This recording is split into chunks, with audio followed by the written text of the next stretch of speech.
Good morning, grade 7. Again, it's English time. And before that, congratulations, we are done with first quarter. And I hope you will do your best on this second quarter. All right, so today would be our first lesson. So, are you ready? We will be studying this morning Philippine folk narratives. And to start, I have some questions here. So, let's read. What do folk narratives reveal about people's lives and culture in ancient past? Okay, and how are folk narrative similar or different from other poetry or other genre form? So our lesson will be rooted with these two questions, right? So what do you think? Well, let's find out. Let us define first folk narratives. So what is folk narratives?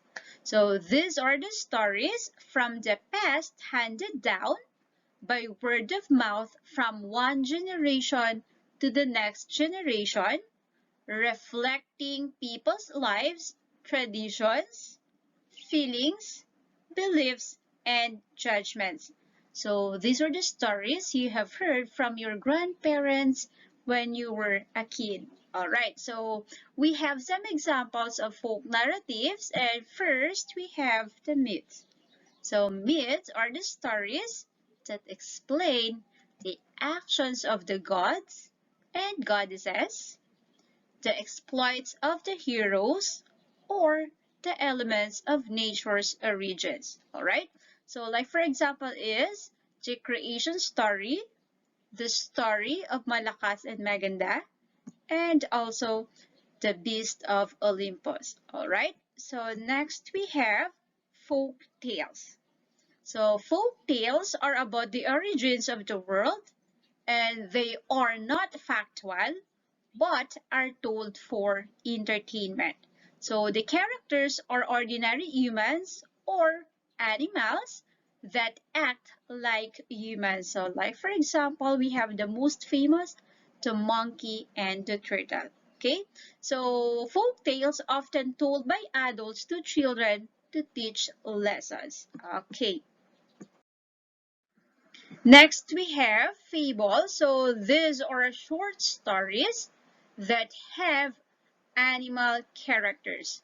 So they are intended to teach a lesson or moral values. So we have here some examples. The goose with golden eggs. So legends are widely told stories about the past and the origin of something. They are considered factual by those who tell them, and many have some basis in historical fact. Legend often include elements of magic and the supernatural. Okay, so here are some examples. First, the legend of pineapple. So it is a story of a girl rather named Pina. Next, we have the legend of Mount Mayon. So it tells the story of a sweet, beautiful girl named Daragang Magayon. And next we have the legend of the most beloved tropical fruit, the mango. So it tells about its origins and how it got its name until today. Okay, and for this morning, we will be discussing one of the folk narratives, how Ilang got its name. Are you ready?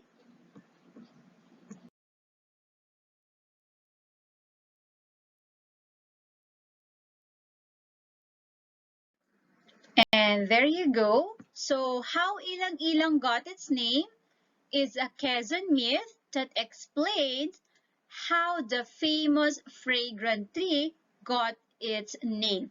So according to myth, in the town of Tayabas, there once lived a beautiful maiden named Ilang.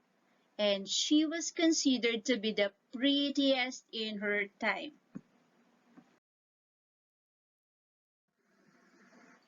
Ilang was idolized by her suitors who promised to give her all the comforts of life.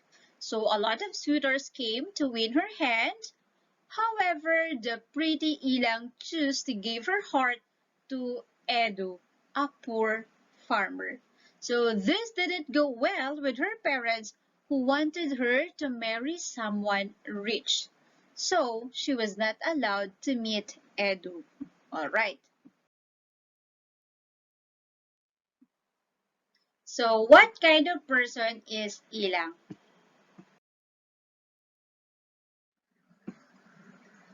Ilang's parents did not like Edu. They ordered her to choose a husband from among her rich suitors. So, how do you describe Ilang's parents? However, Ilang and Edu devised a way to see each other. So, they thought of a way for them to be able to meet. They met at the stream when Ilang went to fetch water. And during these times, they vowed to love each other no matter what. However, Ilang's parents got suspicious, and one day her father followed her to the stream and caught them together. That was the last time Ilang and Edo saw each other. Ilang's parents never allowed her to leave the house. Ilang felt sad and miserable. She refused to eat because for her, she would rather die than to marry any of her rich suitors. Okay, so that is how Ilang and Edu love each other. Ilang became sick and got weaker and weaker each day. She thought only of Edu. Before she died, she begged her parents to bury her at the edge of the forest near the stream. And then one day, Ilang died. So Edo tended her grave every day. He never married and always yearned for Ilang. Edo loved Ilang so much, and she is the love of his life. And one day, he saw a little plant growing over her grave, and he concluded that it was Ilang's spirit. Edu spent his time caressing and talking to the tree all the day. He focused all his life and loved tending the plant until it grew into a tall, graceful tree. One morning, the people woke up to a lovely fragrance in the air. They went looking where the scent came from and found the strange leaf-like blossoms of the tree from the edge of the forest near the stream. And there they also found Edu lying at the foot of the tree, crying, Ilang, Ilang, Ilang. And Edu died that same morning. People remembered Edu's last words, and from then they called that tree and its fragrant flower Ilang Ilang. And that's how Ilang Ilang got its name. Do you like the story? How do you feel about the story? Do you feel sad on what happened to Ilang and Edu? Well, it's a heartbreaking story that leaves us a lesson that economic status in life doesn't matter. So no matter how rich or how poor you are, you should be treated equally and nicely because no one is born hating another person because of his economic status or his background. All right? So the theme of the story is love. So I hope you like this story. Okay. So this is all for today, grade 7. Again, this is Teacher Mitch, your English teacher. So bye everyone. Have a nice day.